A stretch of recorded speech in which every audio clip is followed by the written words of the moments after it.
Hello, everybody out there. This is Old Buck Dave. And this is Old Buck Dale. And we are here again to say hello to all you bucks and vixens out there. Dale, we've got a beautiful day here at the coffee shop. Beautiful day. Give our listeners a view of what we're experiencing. Yeah, I wanted to do that today because if you can picture this, a beautiful sunny day, certainly a good day to be outside, sitting at a cafe. What would you call it? A cafe, I guess. Coffee cafe on the street. Shop, yeah, it's a coffee shop. Yeah. It's a small coffee shop, maybe 400 square feet, do you think? Yeah. Something like that. It's located behind a supermarket, so we're looking at one big blank wall across the street with where the trucks come in to deliver groceries. Very scenic. Yeah. Very scenic. Fortunately, the coffee's good. Oh, the coffee's, I think it's a great coffee. And down the street, couple of yards is another shopping area, and above that, a large group of apartments. So we're surrounded by some pretty, not tall buildings, but pretty high buildings. A little bit of a canyon effect. And to our left is the bus stop, local transit station, and that's where I usually come in on the bus, and I get off there, and there's a lot of activity there. A lot of activity at the bus stop. It's a busy if you've ever stop. been to a bus stop in any major city, there's a very interesting group of people moving around there all the time. So I usually drift in from that side, and I can view the coffee shop before I get there, and if Old Buck Dave is there, I'll see him sitting outside, or I'll look for his bike because he comes from another direction. So we hook up there, and we find ourselves a little spot and get our coffee and sit down, and it starts. And that's pretty much and you're at the table with us. Yeah, now. you're at the table with us. That's pretty much how it starts. And he says, how you been? How you doing? And I'll say, do you ever have a problem with like losing things, misplacing things? Oh, do I ever? That's my favorite thing to my wife is, my favorite saying to my wife is, where's my? Whatever. Yeah. Where's my? Yeah. Boy, oh boy. I'm guilty of that one. So the reason I say this is the other day, our air conditioner croaked. So got a little warm in the house up here in Alaska. Yeah. So closed the blinds, retreated to the bedroom, turned the switch on, the wall switch for the fan, the overhead fan. I just thought, well, we'll just tough it out here till the AC guy comes. Believing that the airflow is it has to suffice. It has to. That's right. We had no choice. When you have no air conditioning, the fan blowing on you has got to suffice with the we're such evaporating. Wimps, I think we both grew up without air conditioning. And we survived. I could go down in the basement where it was 10 degrees cooler. Yeah. So anyway, I said, well, let's change the fan speed here. Okay. All right. Well, where's the remote? Why don't you just you didn't have a string on it? No strings. No strings Ooh, attached. now you're stuck. So we're just like, where's the remote? I don't know. Where'd you put the remote? You probably used it last. Of course, I'm the innocent guy. And those things disappear like crazy. They evaporate. Yeah. So we went through every shelf, every drawer. All the logical places? All the logical places. Twice. Honestly, twice. Could not find it. As we're going through these, I looked in my, this is not something I do every day. I looked in my wife's bra drawer. I didn't know, I opened it one, this is all her bras. I thought, rooting around, maybe it's stuck in the back of here. I don't know why it would be there, other than maybe our grandson. That sounds like a desperation search. It was desperate, yeah. So, usually I don't go into those drawers, even if my phone is missing for days. I don't look there. It was touch and go. So what did you discover? I found this piece of gray spandex fabric in the back of the bra drawer, and I pulled it out and I said, "What's this doing here? I've been looking for this for a month." And she said, "Well, that's my tube top." She says, "I wear that all the time." I said, "Your tube top?" I said, "It's not your tube top. This is the sleeve that goes over the room air cleaner." we've got just an air cleaner in the bedroom. And it's got a square paper filter on it, and then this is like a cloth sleeve. It's like that cloth sheet that goes over your face. It's that kind of thing. It expands and you can slide it over, fits whatever surface is on. She says, no, that's my tube top. I said, okay, here's your tube top. What's the brand name on your tube top? Blue Air. Blue Air. Blue Air. Which happens to match the name of the... happens to be the name that's on the air cleaner. So the bad news is we never like an found old Buck the remote. story for sure. Yeah. The good news is I got my air cleaner. You found your air cleaner, your air filter. Fabric sleeve, your fabric sleeve. sleeve. But did you ever find the... Never found the remote. Still don't know where it's at. Still don't know where it is. No. Anyhow, And the AC guy's going to be here tomorrow. So, phew. Hey, I got I would say that's a good old Buck story. It's a true story. And we're going to emphasize the word old here. Old Buck story. I'm always shopping for, I would say, consumable shoes. Consumable shoes. Yeah, the ones that you're going to paint in or walk in or do something. Yeah, you're not going to wear them. You get them. You get them at a discount someplace. So I sometimes check it out, and these are.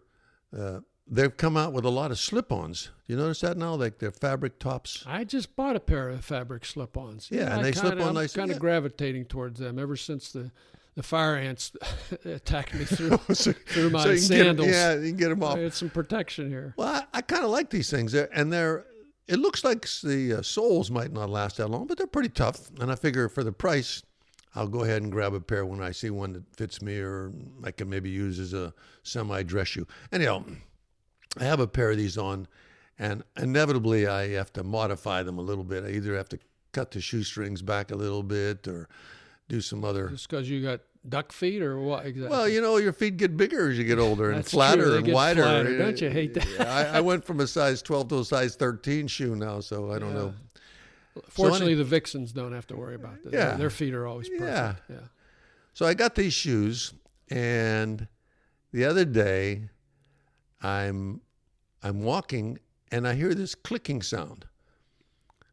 And I discovered one time that the sole of one of these shoes was shaped in such a way it had a suction effect. So as I stepped and I lifted my foot, any kind of a flat, shiny surface or a tile surface, it would just make a suction sound. Again. That's kind of it would do that. Okay. I'm like thinking, man, kissing the ground. Yeah, I said, boy, this is a strength. So I figured it out. I mean, of course, I couldn't let that go, right? I had to fix this.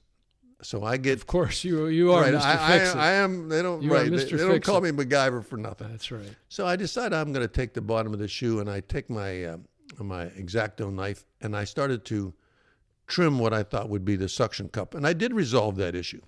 So I believe that. But it's still clicking.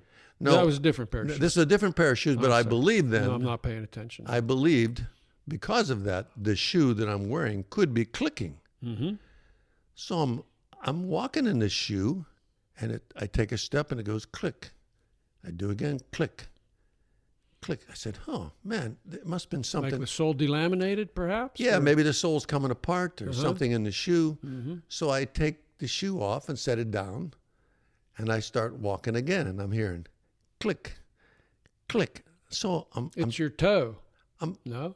I'm thinking, I don't know, I'm still at this point, I don't know what it is. I'm thinking, what's that clicking sound as I move? And so I'm thinking, well, what am I walking on? Maybe there's, something is giving way under my foot. So I'm walking, and no matter what I walk, rug, tile, or vinyl, whatever, this thing is going click, click, click. So I stick my arm out, balance myself against the wall, and lift my foot up. Okay. You're and I'm moving my ankle. I'm moving my ankle. Wiggling your ankle joint. No, I'm moving it. Yeah, moving it and twisting it. And I'm thinking. Wiggling the toes. I'm thinking, is it possible? Is it possible? And this is, to me, I'm amazed that I did this, but I think it's because of my age. I said, is it possible that my bones could be making this clicking sound? It is possible. It is. Given So past I experience. put it down again. I take another step, and then I feel a little bump in my leg. I had a light pair of shorts on with a pocket on. I feel a little bump in my leg. So I reach in my pocket, and I have some dental floss with that little round thing in the middle of the plastic. Oh. Okay, so I've solved the mystery, but Mystery I'm like solved. looking around totally embarrassed. Hope nobody's watched. Yeah, any that of I'm this. thinking, I'm thinking, could that possibly be my foot? I'm only telling you this because it could have been. because I had the foolishness to think it was my foot. You know, I Uh-huh. didn't look in my pocket to find this thing. Gosh. So I think that's a clear sign of old age. Buckdom, yeah. The bucks are coming apart. Any strange sound, you reach for a gosh. joint to see if it is. So anyhow, that's my cheap shoe story. So there you go. There you go. Hey, you read any good books lately? You know, interesting you mentioned that. I came up with not a big idea, but maybe this is something you can relate to. Do you ever notice that the hardcover books have a jacket on it? I have noticed that. Yes. Yes. And if you take that jacket off, what do you got? You just got the cover, right? And sometimes there's no pictures on the cover. No pictures on no the hard. pictures, no blurb. We're no talking nothing. about a hardback now. A hardback That's the book. cover, yeah. On the edge of the book will be the author's name and the titles, because you could read it, say in the shelf. But when I try to read a book like that, that movement of that cover troubles me. You know what I mean by trouble me? It's Troubles slipping. you. It slips and slides, and it's in my road. So I usually take that cover off. You're a sensitive reader. No, I mean, it's just uncomfortable to hold it physically. Mm-hmm. So I just, It's just stressful for you. yeah, and I throw it off to the side. And I said, boy, without this jacket, you would have no idea what this book was about if you tried to go by the cover. So Well, you know what they say. you can't judge a book by the That's cover? what they say. Well, I tried to judge a book by the cover. And what happened? And What happened? and it was, well, actually, it turned out to be pretty terrible. I mean, I did plod through it because I was bound and determined to see if I could stand it. But I mean, it got into all kind of variations and a lot of extra unneeded sensuality that it didn't add anything to the plot as far as I was concerned. But I said to myself, only in paper covers. I'm now determining this. Only in paperback books does the book come with a picture of the cover, and the blurb is on the inside back cover, and a lot of other information, and the traditional New York Times bestseller. Which is every book. Right, every book. If you take that jacket off, you don't know it's a New York Times bestseller unless without that jacket. So my analysis is you should not pick a book unless it has a picture of a woman on it or a gun. Did you get that, and then you're folks? basically safe. If it has a woman or a gun on the cover, Yeah, so if you pick it's going to be okay. yeah, you pick a book up that doesn't have that on. I mean, you're going to get what you get. Gosh. So anyhow, that's my word of wise is you got to pick a book. So what if you put a book back without that cover on it?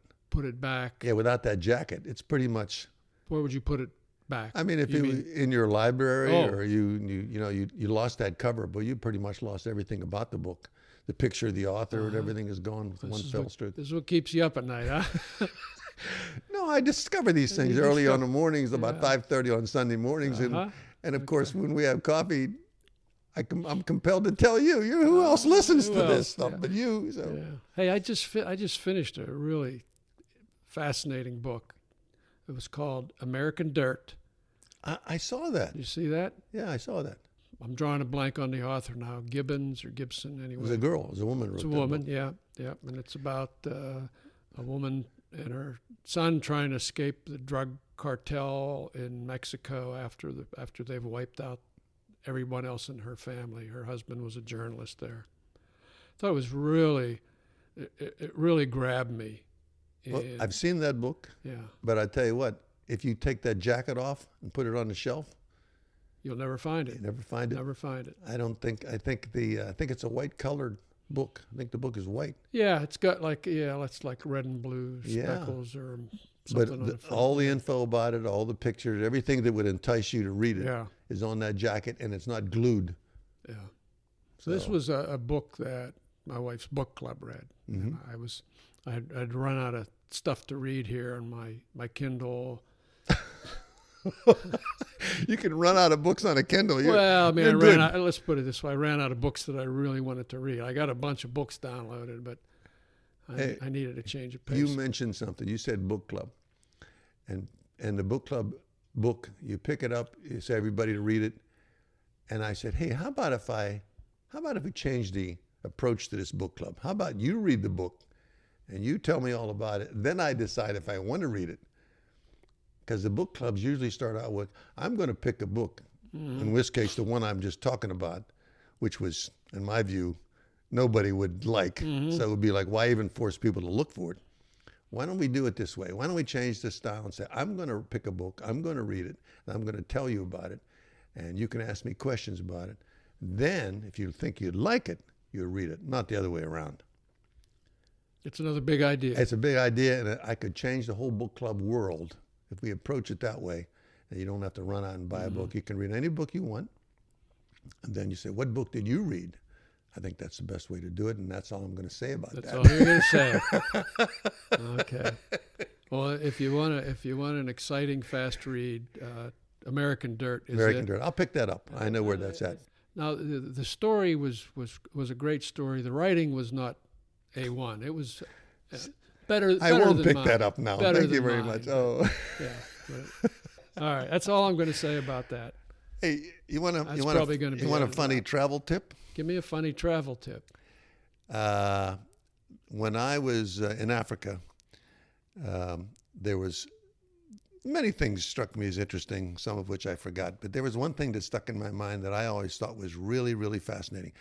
You know, freedom has its consequences. So if you just aren't careful, you could hurt yourself. But in America, we try to protect ourselves from ourselves and each other. And here's an example. When we have a construction crew or a county crew or anybody fixing a sidewalk that a big chunk of sidewalk has to be taken out, Right. what do? Well, they bring in the army. They put cones all around it. They put flags. Exactly. On Blockade the street. 1 block away, you have sidewalk out of service. When you get nearer to the actual construction site, you find traffic cones. You find warning cones. You find that tape, caution tape. You find all kind of things. So it's pretty much the same in Africa. Well, this is what is memorable about this. Yeah. Because I'm thinking that's the way Americans do that. I mean, we put all this down because if somebody falls into this thing, they're going to say, you were negligent in not protecting me from paying attention. Right? Isn't that it? Because the law schools right, are putting out too many lawyers. You have to protect me from myself by warning me that I should be paying attention. That's right. Yeah. That's why we have traffic lights, right? We couldn't have, we struggle with traffic circles because there's nobody there to tell us to slow down. Right. Okay. Right. So I'm walking down a street in a little town in southern Africa, and I notice what appears to be a plant growing out of the middle of the sidewalk. And it turns out it's not a plant. There's a big hole. There's a big chunk of sidewalk is missing, and there's probably a 4-foot hole there. And the men who did it, when they left, they were courteous enough to break off a branch from a local nearby tree. So that was the safety and just system. to stick it in the. And I said to myself, no, I could have easily fallen into that. And they would have said, well, that's your own fault. You weren't paying attention. Idiot. And I said, this is true freedom. True freedom. If you don't want to take care of it, if you don't want to look out for something, then take your chances. And we should just say, hey, let's applaud foolishness and move on without, eliminate the legal battles over it. So they don't have so many lawyers over that's there. my. They do, but they don't argue about stuff like that. Ooh. They don't argue stupidity. Okay. So. A lesson learned. A lesson learned. There's freedom. There's freedom for you. So that's my travel tip. There's your travel. Watch where you're walking. Hey, Dave, I have one more question. One more question before we head out. Why is golf clubs and bikes? What's similar between golf clubs and bikes? What's the similarity there? There's a couple similarities actually. They both cost too much. Okay, does it cost too much? Most people would think a golf club is a golf club or a bicycle is a bicycle. But no. No. We all have our special purpose golf clubs. We have our putters and drivers. There you go. That's exactly right. We have our road bike. We have That's our right. mountain bike.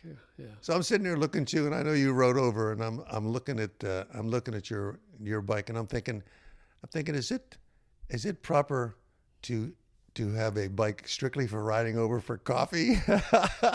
Well, I do. You do. I do. And I ask you, and what do you call it? You call that your town bike? It's my beater bike. I call that my beater bike. Which would be a good bicycle for anybody who likes to ride. It's better than it looks, actually. Yeah. It is a very good bike. It's an old chrome moly frame that I bought. It was a big brand back in the 70s. All right, so it's a good frame, and I repainted it. I bought it used, of course. Bought it off of eBay. Now for $50 or something like that, and sprayed it with crinkle cut paint to make it look crappy. Well, the reason I say that is because it's there's different bikes. There's mountain bikes. And boy, now there's a plethora of electric bikes that are just like everywhere. Gravel bikes. Gravel's the new buzzword. Gravel bikes. What is that? What kind of bike is that? Well, it's a bike that it's kind of a road. It's between a road bike and a mountain bike. It's like a road bike with a little softer geometry, a little bigger tires that lets you ride on the pavement and off the pavement. Okay. Yeah. Well, I do know that you bring that one, but I was thinking. The other bike is really set up for sort of a bent over full throttle action to go straight, right? Your road bike, the one that road bikes, yeah. Those are more aerodynamic, yeah. More aerodynamic. Yeah. And of course, unlike me, you don't have a basket on the front of your bike. Oh no. No. No. But so bikes are like that. So all you cyclists out there, you should have the right bike for the right occasion. So if you're riding to the coffee shop and you have to weave through all this downtown traffic and so on and so forth, in this case to get to our bike, it pays to have a certain bike. And when I do that, when we do meet bike to bike, which we haven't done in a while, but we haven't done that. Yeah, we haven't need done to do that. that. My legs aren't quite they used to be. Yeah. But when we do meet, I always take my basket off because I wouldn't want to embarrass you by showing up with the basket. Yeah. So anyhow, that's a quick bicycle story, and we haven't heard from any of the cyclists lately. Any cyclists calling in about specific bike stories? Because you're an expert practically. No, I mean we hear from Superman Terry once in a while. Oh, really? And but that's about it. Okay, so if you're a cyclist and you have a question about cycling and the type of bike you should be using for coffee and for road bikes, BUCKSTWOOLD. have to send it into BUCKSTWOOLD at gmail.com. And with that, I think we've come to the coffee grounds at the bottom of the cup here. I think so. The lady in Canada is probably fast asleep, and hello Canada, hello Canada, oh Canada. And our other friend who's on pain medication is probably doing okay because she was diverted her thinking from the misery of her knee operation to listen to Two Old Bucks. All right, and a shout out to Terry as well. And a shout out to Terry. All right. So keep those cards and letters coming. Keep them coming, folks. We're scratching the barrel. Hey, bottom this of the barrel. Old Buck Dale saying I'm out of here. And this is Old Buck Dave saying I'm right behind him. Adios.